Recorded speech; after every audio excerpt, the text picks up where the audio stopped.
Une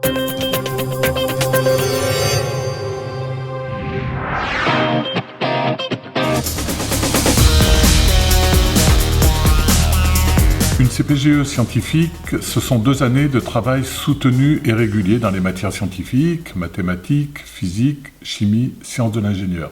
La CPGE Saint-Denis est une CPGE classique où les étudiants préparent les concours d'entrée dans les écoles d'ingénieurs, mais nous avons souhaité aussi inscrire notre CPGE dans une démarche de sécurisation des parcours.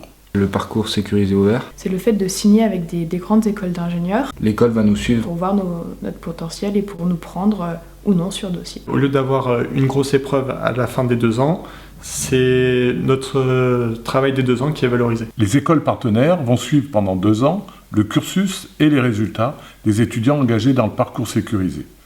À l'issue des 2 années, elles pourront prononcer une admission par contrôle continu. Aujourd'hui, il y a un petit peu plus de 34 000 ingénieurs qui sont formés chaque année par les quelques 260 écoles d'ingénieurs françaises.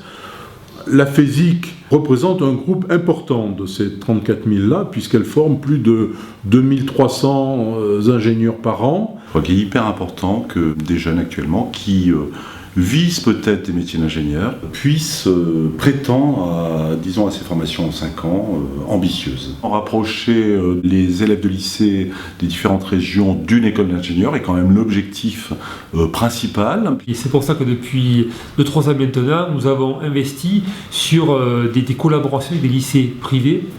Et c'est pour ça que je me réjouis d'ailleurs de signer aujourd'hui un accord avec le lycée Saint-Denis.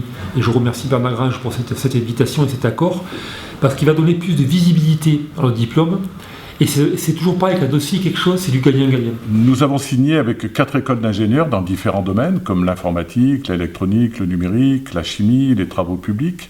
Ces écoles d'ingénieurs recrutent après le baccalauréat, mais recrutent aussi après 2 années de classe préparatoire. Le parcours sécurisé est une opportunité extrêmement intéressante pour nous, parce que ça permet d'identifier des élèves qui sont en classe préparatoire et qui se destinent à une formation d'ingénieur, donc qui ont déjà fait ce choix-là, mais qui ne sont pas nécessairement au stade où ils entrent dans ce circuit-là destinés à une école de chimie. Donc ça permet de les connaître, de mieux les informer sur la nature des métiers de la chimie, des secteurs qui emploient des chimistes, de les suivre et de les motiver, mais en même temps de susciter chez eux et valoriser chez eux des motivations particulières pour ce domaine-là. Donc je pense qu'aussi bien pour les étudiants que pour les écoles, c'est une excellente opportunité qui minimise considérablement l'aléa du concours et qui en même temps donne plus de sens au projet professionnel de l'élève en ce qu'il va lui permettre de s'orienter vers un secteur de son choix. Alors la poursuite d'études se fait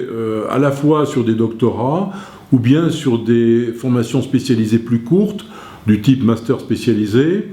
Traditionnellement, et nous sommes un petit peu dans ce cas-là, la chimie est un secteur vers lequel il y a une poursuite d'études en doctorat plus importante que dans d'autres secteurs, parce que historiquement, les grandes entreprises de la chimie qui employaient dans le domaine de la pharmacie ou dans d'autres domaines d'application recrutaient en recherche des gens avec un doctorat qui demande un niveau d'expertise relativement élevé. Donc, pour ce qui concerne l'ESCOM, nous avons entre 14 et 18% selon les années de jeunes qui poursuivent en doctorat dans diverses universités, soit partenaires, soit d'autres universités, et bien sûr en y incluant l'étranger. HEI est une école qui est plus que centenaire, qui prépare des ingénieurs généralistes. On insiste sur généralistes dans la mesure où les 3 premières années, classes préparatoires confondues, forment vraiment un tronc commun. Tout le monde passe par le même filtre. Ensuite vient une coloration. Je préfère employer le terme de coloration que de spécialisation, pour moins insister sur le côté généraliste. Donc, coloration qui est dans différents domaines. Il y en a plus de 10, il y en a 12, 13 de domaines, globalement.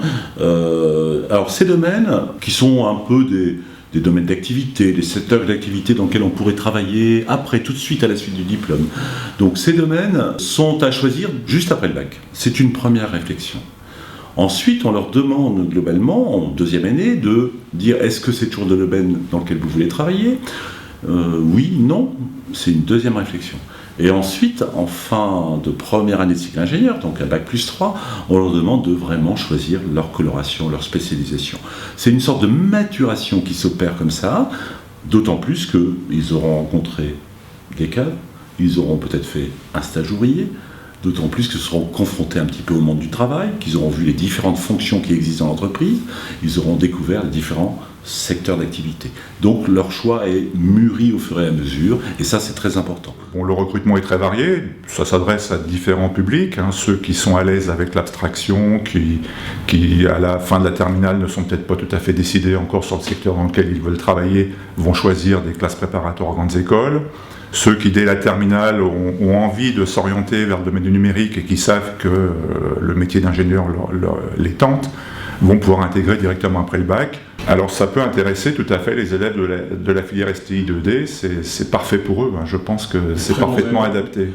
Le temps moyen de recherche d'emploi quand on sort de l'école, il est de 1 mois et demi, je crois, et la moitié des élèves ont déjà signé un CDI, un contrat à durée indéterminée, avant même d'être diplômés. On nous reproche, les entreprises nous reprochent de ne pas former assez d'ingénieurs. L'ingénieur à la française est vraiment recherché, alors en France évidemment, mais à travers tout le monde entier. Pourquoi l'ISEN est si bien placé sur le marché économique aujourd'hui, un acteur important de la formation dans le numérique? Il y a 2 raisons. Premièrement, nos conseils d'administration, ce sont que des industriels, ADS, Airbus, Thales, des grands groupes. Donc ces gens-là nous tiennent au jus de ce qui se passe en termes d'évolution, au niveau des compétences métiers. Donc on est très réactif et on arrive à adapter la formation. Ça c'est le premier point. Donc c'est important pour nous. Le deuxième point étant je pense qu'on est une des rares écoles d'ingénieurs en France à avoir une direction de la R&D, la recherche et du développement. C'est-à-dire qu'on vend des vrais projets industriels de R&D. Cette année, il y a à peu près un peu moins de 2 millions d'euros de chiffre d'affaires indexés sur la R&D de l'école, et nos étudiants travaillent sur ces projets de R&D-là. Donc c'est important pour nous, parce que du coup, il n'y a pas de césure entre les besoins industriels et la valeur pédagogique qui est dispensée dans l'école. Le parcours sécurisé, c'est aussi l'occasion de faire découvrir à nos étudiants le parcours en école d'ingénieur, de rencontrer des responsables d'école et des étudiants. Dans le cadre de ce parcours, nous proposons un module de formation humaine et de communication, la préparation des tests de Cambridge et le maintien d'une 2e langue. Le programme de formation humaine et communication a pour but de donner aux étudiants des outils. Par exemple, prendre une décision en groupe, travailler en équipe, mais aussi parler de soi avec perspicacité, avec confiance. Des outils qui vont leur servir dans leur futur métier d'ingénieur, que ce soit dans la prise de décision collective, dans les choix qu'ils auront à faire. Donc des éléments liés au savoir-être, à un certain sens de l'éthique également, puisque cela fait partie intégrante du métier d'ingénieur. Pour la lettre de motivation, on pourrait prendre le temps dès maintenant de faire un point sur ce qu'est la lettre de motivation, si vous voulez, ça peut être pas mal. Et comme ça, on a travaillé nos CV, nos lettres de motivation, parce que dans le cadre de parcours sécurisé, on a 1 mois obligatoire de travail en une entreprise à accomplir. Moi j'ai effectué un stage qui était pas en 2 parties, puisque je passais des moments de la journée sur le chantier à aller voir les problèmes qu'il pouvait y avoir, mais aussi les solutions qu'on pouvait apporter, et au bureau à faire de l'administratif, de la logistique, essayer de résoudre les problèmes qu'on avait justement, et dans une autre perspective d'améliorer le système en place. Le but du stage ouvrier est d'apporter aux étudiants une ouverture sur le monde de l'entreprise et de voir son fonctionnement à tous les niveaux de la hiérarchie. Ce stage a été très formateur, surtout dans le cadre où je l'ai eu. Au début, j'étais sceptique sur l'idée de faire un stage en classe préparatoire, parce que ça existe en école d'ingénieur, il y en a 2. Mais finalement, je trouve que c'est une très bonne chose, c'est très formateur et ça permet de faire un break entre notre première et notre 2e année, de se dire qu'on nous apprend plein de choses, tout va pas nous servir, mais c'est pas le contenu, mais c'est la méthode dont on a besoin et qui nous fait souvent défaut. À la suite du stage ouvrier, les étudiants doivent proposer à la fois une restitution écrite et une présentation orale de leur expérience. Un réacteur NGG, c'est une technologie proche de celle de Tchernobyl. Ils doivent présenter leur mission de manière assez succincte et surtout mettre en avant les questions qu'ils se sont posées sur leur lieu de stage, des questions qui peuvent concerner la communication, la sécurité en entreprise, les relations entre collègues. Cet exercice est l'occasion pour les étudiants concernés de se préparer une nouvelle fois à l'épreuve orale, épreuve qu'ils auront à vivre lors des concours d'entrée aux grandes écoles. So, same as usual, I want you to listen to it 3 times. L'idée, c'est de proposer une semaine intensive d'anglais à nos futurs étudiants dans le cadre du parcours sécurisé. Tout est en anglais.